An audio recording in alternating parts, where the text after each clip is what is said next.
what is it? I guess what does it mean in the big picture? Well, I think in the bigger picture, man, it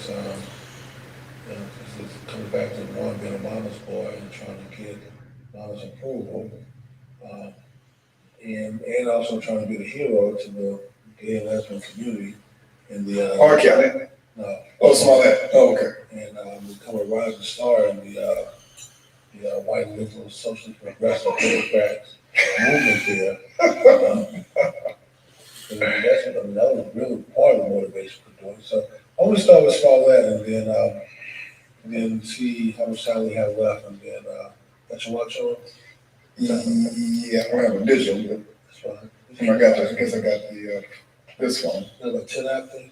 It's 2:15 almost. Let's see here, 5 o'clock here. And we can do some short ones, 10, 15 minutes, no more than 20. Stopwatch. What's the thing to do with the watch? You can just look down at it every now and then. Right. Just have to pull your phone out or whatever about it. And that's the Right. We can do the timer. We can do the timer, so that way so if we do it, for instance, I'll do 20 minutes. And we'll know, it'll make a noise. So let me put on the stopwatch because all this timer thing will make a noise. I don't want to do that. All right, cool. All right. All right, we're ready. Let's get started. You ready? Yep. Welcome to Black Men Speak. I'm your co-host, J.R. Stewart. And I'm your other co-host, Tommy Duncan. And today we're going to examine the whole Jussie Smollett situation and see if we can make sense of why he would do, well, allegedly, do what he's accused of doing, and see if we can make some sense of it, because most people look at it on the surface and say it does not make any sense. That for a person who has a rising star on television, somewhat of a music career, also he was kind of popular. Why would you risk your livelihood for this? It's unfortunate to see this happening with someone who I guess a lot can see as a rising star in media and music or in entertainment in general. And, at the end of the day, something that we thought was one thing turned out to be another, and it looks like it was about money. Well, I don't think it was about money. I know they've thrown it out there several times that he wanted a pay raise, but from what I hear, his agent never went to Fox or to, I can't think of the producer's name, to ask for more money. And so I don't think it was about money. Here's my theory. Right? Okay, what's that? We want to hear your theory. So my theory is that there are some folks, some black folks, who suffer from what I call that they want their Selma moment. That they look back on the civil rights movement and see the marching across the bridge in Selma and how historical that is. They want their historical moment. They want to be known for something. So his mother was quite active in the Black Panther back in the 60s and 70s. And I'm pretty sure that when she's sitting around the table with her Black Panther radical friends from that era, and they're talking about the good old days and the things they did to stand up to the man and how they stared him down, how they did this, how they went against dogs and the police in California. Jesse's sitting around that table, but he doesn't have a story to tell. He doesn't have a Selma moment to participate in the conversation. So, because he couldn't have a legitimate one, we know he's a very anti-Trump personality, speaks out against Trump all the time. I don't think the president pays him any mind, even though he's accused the president of. Well, he has tweeted a little bit on this issue. Of course, he tweets about everything. Yeah. But I mean, the question is this. I don't know if he tweeted on Jesse, but I don't think he made the radar. But the bottom line is the president's not after him. Nobody's sending the Secret Service after him. No one's going to gun him down or take him out or do anything to him. I mean, he's just insignificant on that. He's not that big of an opponent to cause anybody any harm. So because he couldn't get there through legitimate means, I think he fabricated all of this in order to raise his stature, to become a hero, become a victim. Victim is often preached by liberals, and it blew up in his face. He paid these two guys to beat him up, put a noose around him, pour bleach on him, and he filed a police report claiming that a couple of white guys the mega hats on, did this. Now, it's 20 below. On this particular night he claimed he was attacked, it's 20 below.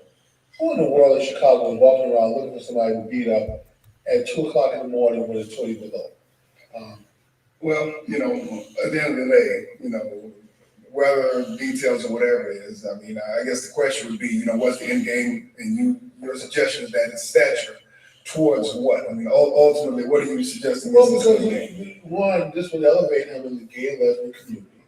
Mhm. It would also elevate him among white liberal, social progressive Democrats.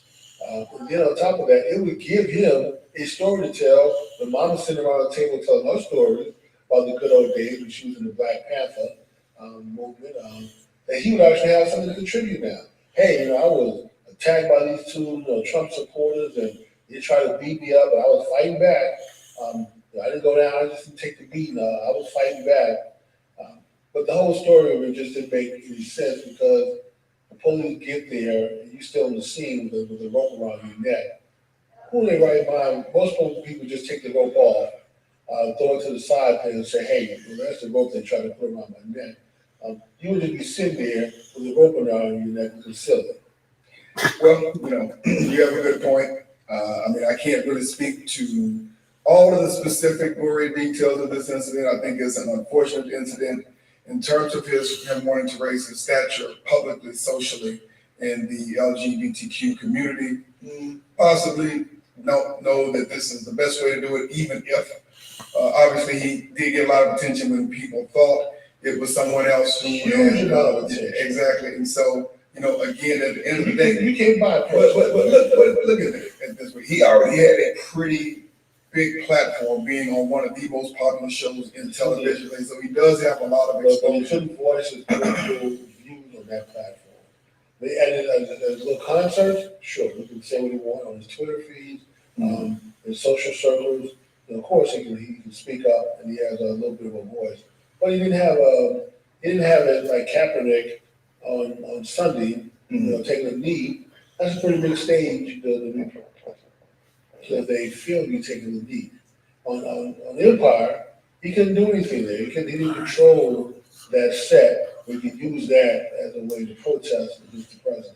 I would agree. I mean, obviously, a different platform than you would, in a sports game, even though, you have a limited amount of time if you're going to do that. For instance, you speak of Kaepernick, and he has a couple of minutes during the singing of the national anthem. You have, of course, Millett.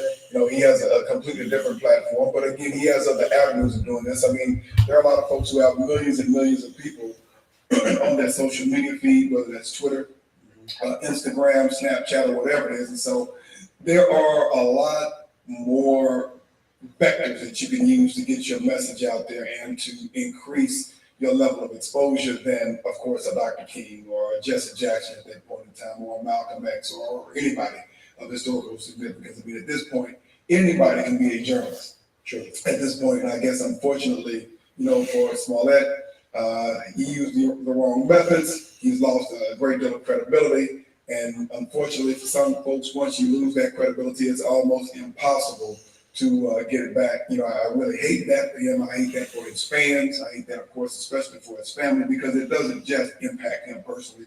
It impacts the people that associate with him, those folks who are his colleagues on, of course, the show, his followers, his family, etc. And I guess the question, goes into the lessons learned, not just for him in particular, but other folks who are out there like him, who are rising stars. I mean, the good news ultimately is that life isn't over.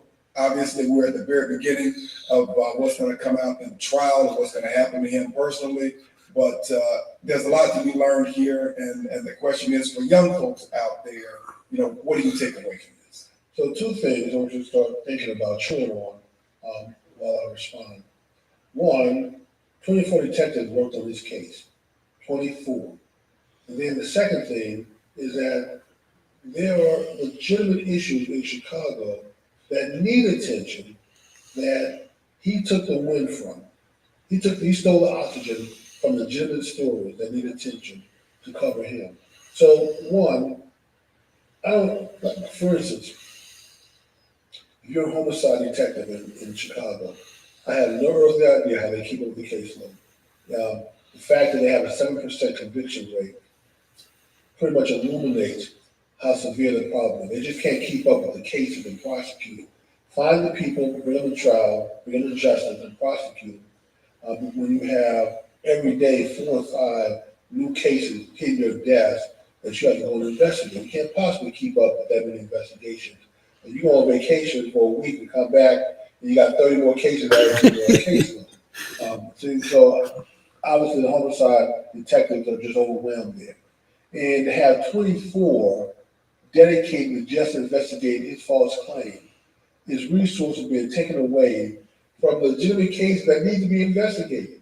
Those people are being robbed of their justice and due justice because of his false claim. It wasn't just that he just made a false story, and if everyone had just blown it off and ignored it, okay, that would have been one thing. But when you take that many resources away from investigating real crime to look into this, and they did a good job. I mean, they got to the bottom of it. I give them credit for that, but it came at a cost. And there are cases that will not be investigated that someone's going to say, man, we can't. I went out to the scene and looked at this, there was just dead body there. Close the case. I can't figure out who did this, and they'll just move on, not giving it any time because they investigated and spent time on this one.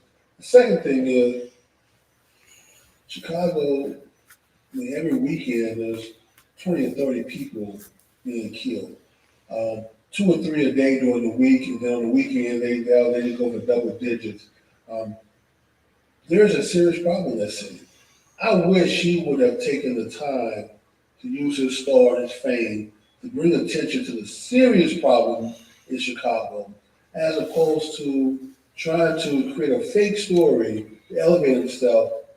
He would have elevated himself to a higher plane by getting involved in the local issue there, by doing some protests, by doing some marching, by doing some walk to bring attention to the high murder rate and the fact that they need to bring the National Guard in. They need to do something else besides what we've been doing to bring this murder rate down.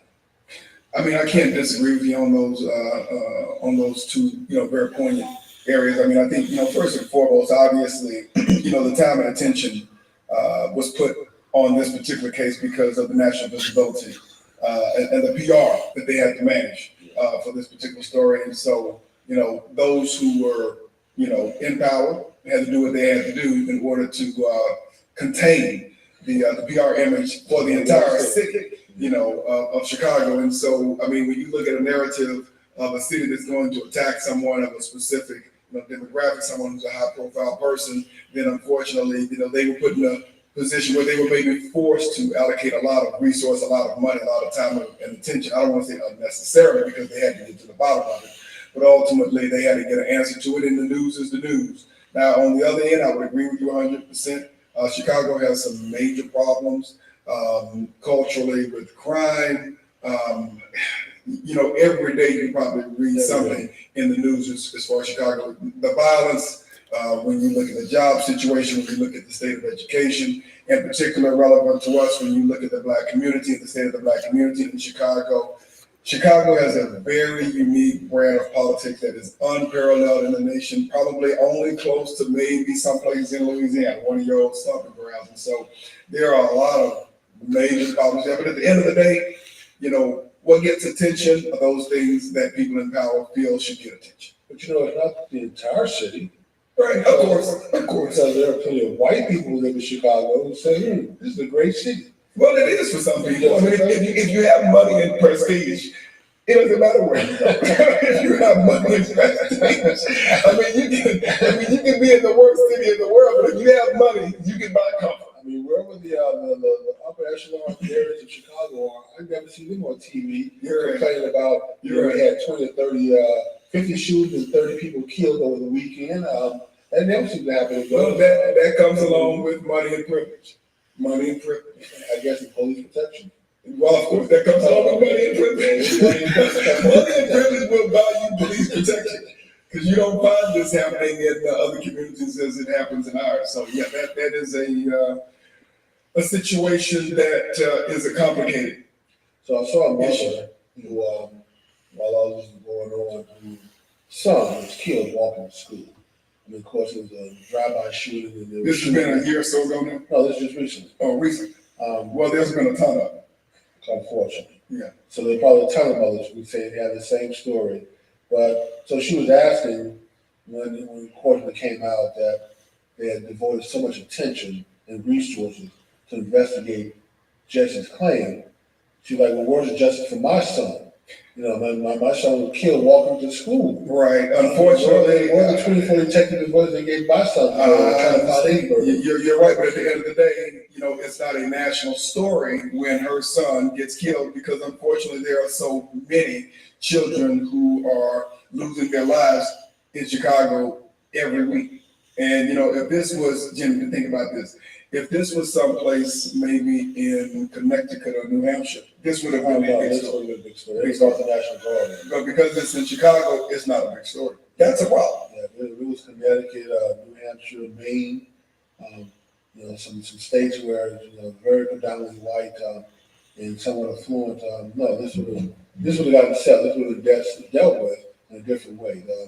You know, they'd have a guard in every corner to lock it down if that's the case, so kids can go to school, people move around without the threat of being killed. Now, as we begin to kind of wrap up some things, I guess one of the interesting storylines in Chicago, particularly, is the mayoral race. And so you have two women, both African American, who will, I believe, one or the other is going to be the mayor of Chicago. I thought there was a young kid who was running also. Did he just not make the cut, or? I believe that. I think this is a runoff. Okay. So it is a runoff. So you have two African American women, one of which, of course, will be the mayor of Chicago very soon. So it's been an interesting storyline. Maybe that's for another show, but it'll be a very We need to interesting. certainly look into that because maybe a woman would do a better job running that city. Who knows? You know, Rahm Emanuel, you know, will now be, there you go. He will be singing Happy Trails, and we'll have a new mayor very soon. So, well, folks, there are a lot of folks that are not happy with it, so I'm sure they'll be glad to get involved. And let's hope that you know one of the two women, whoever gets elected, you know, can turn things around there. Hopefully, he'll ask for the help from the state and federal government, whatever you need. You know, don't try to tackle this by yourself or just city resources. It may take a lot more than that. Well, you know, it was interesting because one of the things that President Trump said very early that he would have solved this problem in no time in Chicago by singing federal troops, but I haven't seen anything. He did make that offer. I believe the offer was rejected by the mayor. Mm-hmm. But he doesn't particularly care, you know, either way if it's something that he wants of it. Well, I don't know about the not caring part. I think the concern overall would be that if you were to send in the federal marshals, send in the state and national guard, militarize the city, one, some folks would find that offensive to bring that to just the back you kind of put under control. The other thing is that if it worked, it would be a huge campaign PR for the president feathering his cap. That I don't think Rambo or the Democratic Party wants that to happen. Well, so if anybody turns it around, they want to turn around with their watch, with their plan, with their resources, as opposed to Trump coming in with all of his federal bullies and taking over our city, locking it down, and then come campaign time to say, hey, see, I turned this around. Well, that's of course for another show, but at the end of the day, when it comes to the protection and the defense of our communities, what has been happening hasn't been working very well. So sometimes you have to go to extreme measures to get extreme results under extreme circumstances. There are a few leaders there who have been calling for the federal government to step in. They need a lot more voices to make that happen. But I think if they bear enough pressure, they could maybe force the issue. Okay. So I think it's probably time for us to wrap up this episode. Yeah, we wish. Well, let's say one last thing. What's your prediction of the outcome? Jail time, or does he cop a plea and do some PSAs, and does he finally guilt his claim that he was right and he's innocent, or do you just go ahead and apologize, ask for forgiveness, and start salvaging his reputation? Jimmy, if I were a bet man, he's still male and black, so I think he's going to do some time. Even if he apologizes and asks for forgiveness? Well, so I think right now, if he continue to be defiant and claim he's innocent, which is true, he may do some time. But I think if you get on his knees and go ahead and sort of apologize and now They just say I was deranged, I was out of my mind, I was a little crazy. I'm sorry. Because American people, especially black people, are very forgiving. Well, that's not the folks who are controlling the alcohol. Write them a check for the cost of the resources, and start doing some PSA stuff. Start becoming part of the solution, not be the problem. Call the quarterbacks. Which one? Michael Vick. Call his publicist and find out what you have to do to get back on the public. But that was, of course, after he did time. That was after he did time. That's true. So that's my bet. Time? Yeah, time. Oh, okay. I'm hoping that he comes to his senses, apologize, and decide to become part of the solution, doing some public service works, doing some announcements, and that because of that he gets probation since he's first time. This is his first time actually getting in serious trouble. So I think the only saving grace that he may have is the power and the influence of the community that he is a representative for. Because let's be quite frank, the LGBTQ is very, very powerful community, a lot of money, a lot of influence, and so that may be a saving grace. I thought you were black people. No, the LGBTQ community, they have a lot of money, power, and influence, and so that's possibly a saving grace. Other than that, short, I believe he's going to do some job. Although the judge over the case is very upset at the use of the news. So this thing could easily blown out into something that can be very damaging, that cause race riots in the city. So that's not something to play with in today's age. So yeah. Anyway, let's wrap this up, and we have to come back and revisit the trial starts. Absolutely, and ongoing and see how it goes. So I would like to see anyone go to jail. Nobody was hurt in this particular case. It's a matter of refunding. See, let's get back the money. He can write that check and do that. And then, but he needs to show some remorse for what he's done. And he really does need to start apologizing right now before you go to trial. That's my advice to you, Jesse. Hurry up. I want to apologize and give this up. Just say, hey, I was high on cough syrup and sleeping pills, coffee. I hadn't slept in a long time. I take a no-dose. Make it whatever excuse you want to. But start apologizing right now. Just say maybe you came to me in a dream, and I thought it was real. But anyway.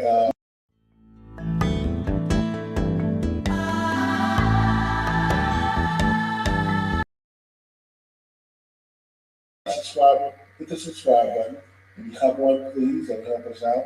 And then the other thing, when you see the little bell after you subscribe, if you click on that, anytime new shows come out, you'll be alerted. And so you catch them before everyone else. You get ahead of the curve. All right. Well, hey, again, thank you very much for watching. Thank you very much for viewing us. And look forward to seeing you guys soon. We have a new episode coming out pretty regular. All right. Thank you. Okay, everyone. Thank you. Welcome. You've been watching Playback Wednesday. As you know, my co-host is out today, so I decided to dig in the archives and go back to an old show from 6.5 years ago. So if you be patient, let me cue up the second part of this episode and see if I can pull it up for your listening enjoyment. Actually, I like watching some of these old shows, to be totally honest. And we probably need to do this a lot more. So here's part 2.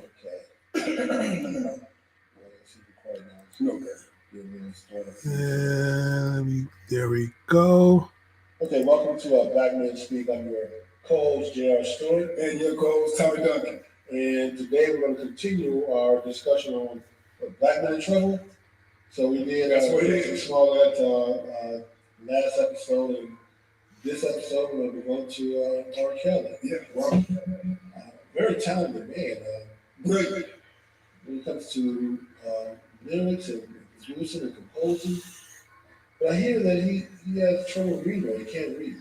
Right. I know that. I heard he can't read, and that he was actually swindled out of a lot of his wealth because people put documents in front of him and he can't read them, so he just signs them. Now that's amazing. So you're telling me that someone who is probably one of the most known entertainers and voices of the last 2 decades, because he's, what was his age right about now? I'm thinking about late 40s, early 50s. I never would have guessed that he had issues with rape. And he's earned over. Now, where did this come from? It's a report show. Okay. That he's earned over $100 million in record sales and royalties on the music that he's written, even stuff that he doesn't produce himself. And then his library, music library, was worth, he said, almost $40 million. And he signed it away. So he doesn't own the rights to all his music. You kidding me? No. And on top of that, he's practically broke. He said, in fact, he was in jail, couldn't go his bail when he was arrested.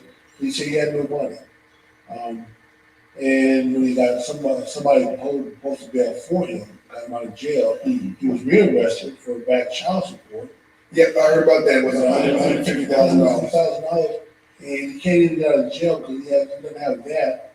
That he has. I heard it was like 50,000 or something that he offered to.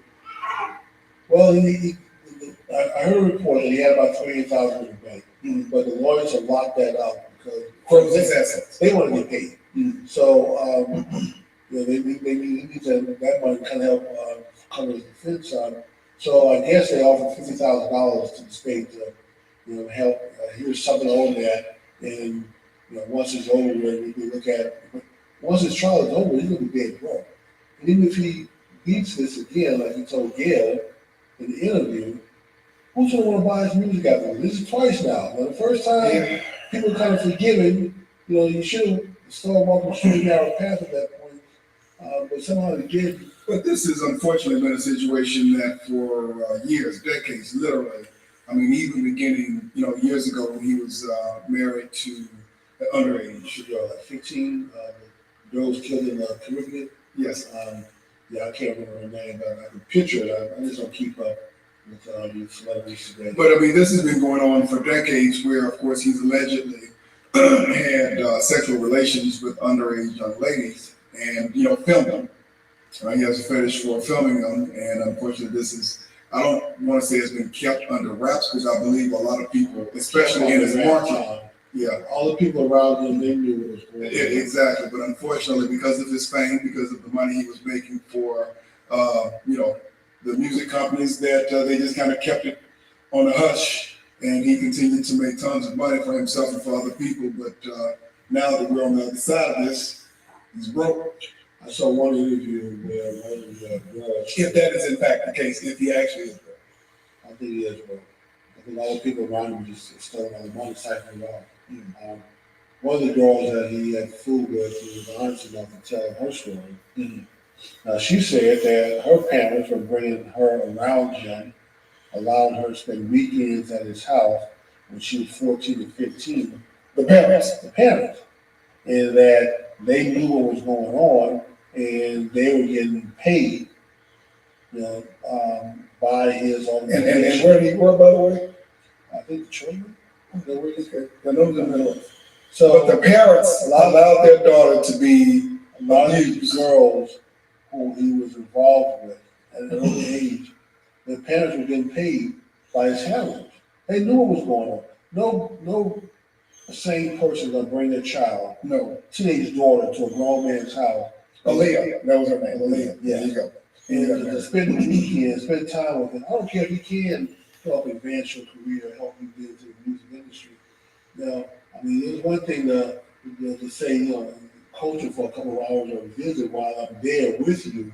This whole other thing when I'm dropping you off and we spend the weekend, and I pretend I don't know what's going on. So basically, they're pimping it up. Oh yeah, I was going to get there. And then when the money ran out, notice that when he got broke and was out of money and couldn't pay folks, that's when the documentary came out. That's when folks started speaking up because they didn't have a compelling reason to stay quiet anymore.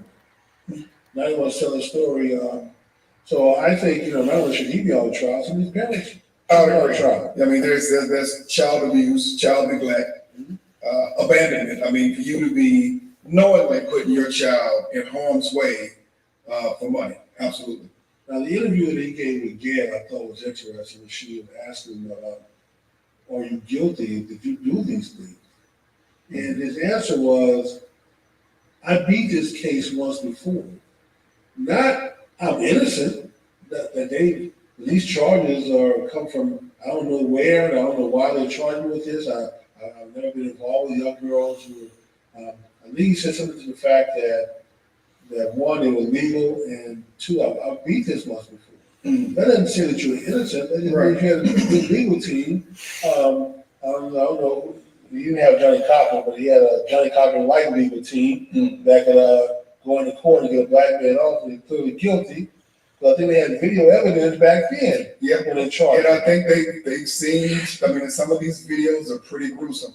For anyone who has a child, just sick some of the things that were on some of these videos, but it is devastating. I never saw any of the videos, the current ones or the old ones. But I hear in some of these videos you're involved in your urination, or what they call a golden shower. Absolutely. Okay, that's just sick all the way around. I mean, who wants to be around someone and urination is involved? That's not exactly like spring water.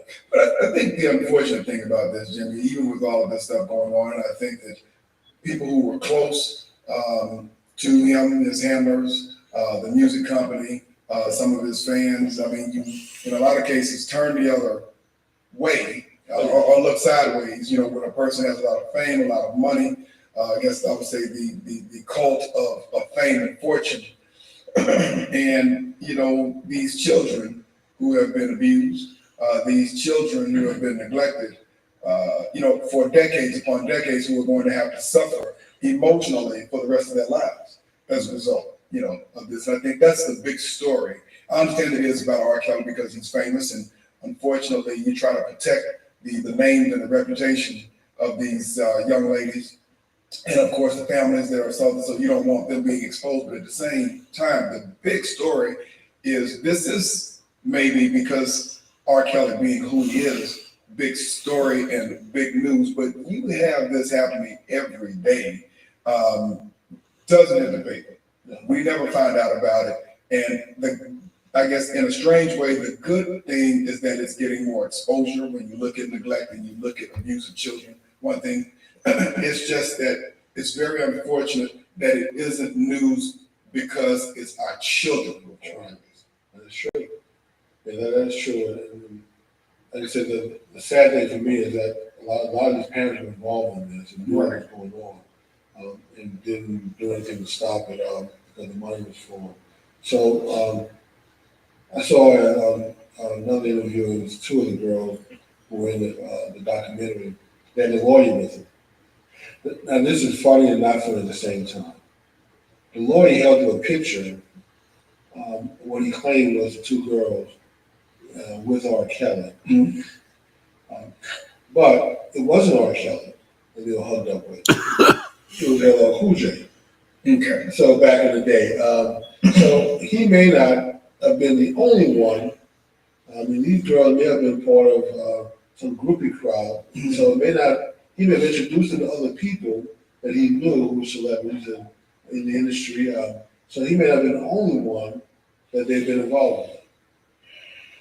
Yeah, well, I definitely don't want to hear that. I mean, again, at the end of the day, wrong is wrong. And because, whether you are in music, whether you're in athletics or some other high profile profession, there is never an excuse for turning your eyes at the abuse of our children. But at the end of the day, this is something that needs to be addressed. It's a very taboo issue in our country. It's a very taboo issue in our community. It's unacceptable. Well, it's taboo because we don't like talking about it, but we should talk about it. Exactly. There's no reason we shouldn't talk about this. Well, a lot of folks don't want to deal with the shame associated, with their child or their family being associated with it. A lot of folks, in the case, a lot of R. Kelly fans or a lot of music fans in general, they will attack these folks because they're attacking someone that they follow or that they support. At the end of the day, and sometimes, unfortunately, it's dangerous for these children and or their families to speak out. Because when you speak up against some of these high-profile people, there are people who, without any knowledge or understanding of what's going on, will come out and attack you and or victimize you. Unfortunately, you're right. That is true. That's sad. And so that's another narrative that people really don't take into consideration, that there are some rabid dog fanatics of some of these folks that, it doesn't matter what someone does. If you tell them I didn't do it, they're going to believe it and they're going to attack anyone who is trying to bring down. So we even protect guilty people. I mean, it's not necessarily that we believe that they're innocent. Right. It's this whole culture of not wanting to be a snitch. Cult of fame. So, when they say the snitches end up in ditches. So with that mindset, no one wants to be a snitch, but I'm sorry, when there are times when you have to speak up to right or wrong. When you're going off course this badly, this is not something you can just keep quiet and let it continue to go on. Sometimes you have to bring some light to it, and people speaking up is the only way to bring that attention to it. Otherwise, everybody keeps quiet, this continues to go on. If R. Kelly had money, if he still had money, this would be a good story right now. So at the end of the day, what you're saying is the only reason that this man is in court, the only reason that this man is in a position that he's in is because his money's Right. His money's running. You can't pay people off anymore. The lawyers and the handlers and publicists are not there to hand envelopes out. He signed over everything. Well, that didn't work for Bill. Bill still has, plenty of money. Bill had money, and it almost worked for Bill. What got Bill in trouble was the DA decided to unseal the sealed agreement. So they knew the statute of limitations was running out, and so they got the most recent case that they could still make a claim about that he had settled, and was able to get that settlement unsealed. And then in his testimony, of course, at the deposition, he admitted to drugging women and having sex with them.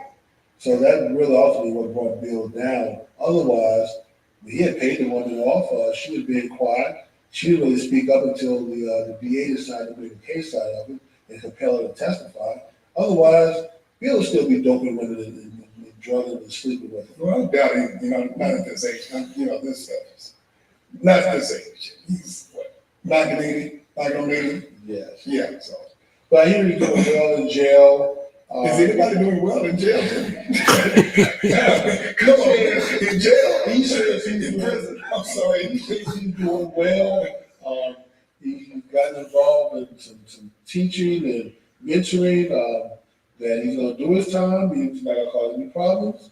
And he's going to come out. He only had about 3 years. He's only going to serve about maybe 3 years at most.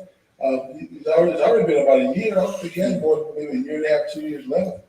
So, all right, we won't get off too track because we were talking about R. Kelly here. But at the end of the day, obviously, we're at the very beginning of the story with R. Kelly, as well. And so there's, I'm pretty sure, going to be a long storyline. And of course, the media are going to drag as much out of this as they possibly can because it does sell paper and it does make money.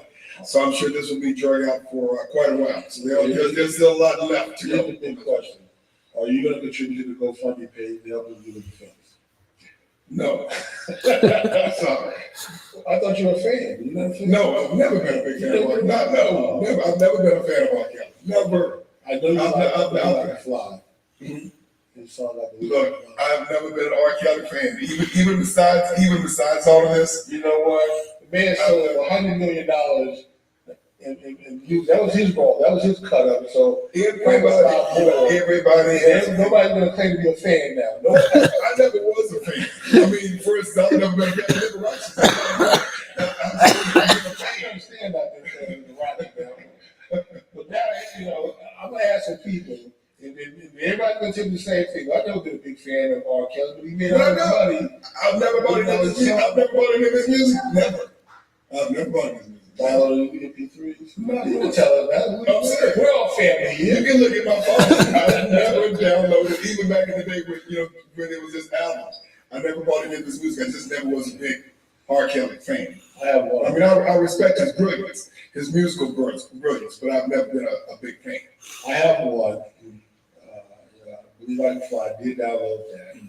I wasn't that crazy about that song, even though, again, the intent and the message behind it, yes, but I've just never been inspirational. But I don't listen to it now because I stopped listening to it when we got in trouble the first time. Well, you bought it, man. I did. I paid $1 for it. That was from Apple iTunes.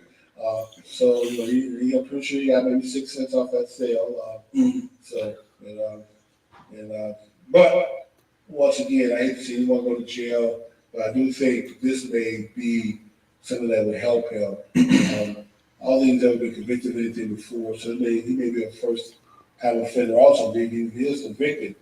So I hope that the sentence for him is not prison, but to go get help. Well, we will certainly see. Maybe there is, again, something good that may come out of this. And it did, but if he does have to go to jail, maybe he would just in the jail cell. What do you think? I don't know. No? I have no idea. I have no idea. Well, they're both singers. They're both in the music industry. You're right. That would only make sense to put two black celebrity males or singers. I don't think that's gonna happen. I don't think that's gonna happen. Okay, it may not. Okay. Well, do we have anything else to No. cover, Mr. Kelly? Not today, but I'm pretty sure that there will be future episodes because, again, we're a long ways off on this storyline. So there will definitely be future episodes to kind of keep folks up to date, or at least get our perspective and our opinions on what's happening. So let me ask you the same thing with Jesse. Does R. Kelly go ahead and apologize, ask for forgiveness? I don't think R. Kelly's gonna do it. Or is he He's not gonna gonna just say I'm innocent also? No, he's gonna go to the grave claiming innocence.